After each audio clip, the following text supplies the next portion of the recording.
Мен Елдіхан Бексұлтан Заманбекұлы, Қарағанды қаласының тұрғынымын.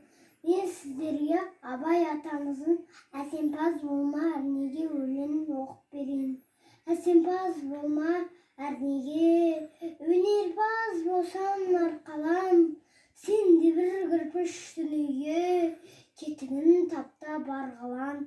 Қайрат пен ақыл жолда бар, қашқанға да қуғанға, әділет шапқат кімде бар, сол жарасар туғанға.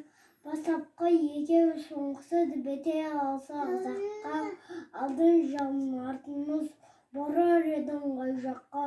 Пайданы көрсем басып, мақтанды іздеп қайғылма, менен ұрлап жасып, майданға түспей бәйгелма.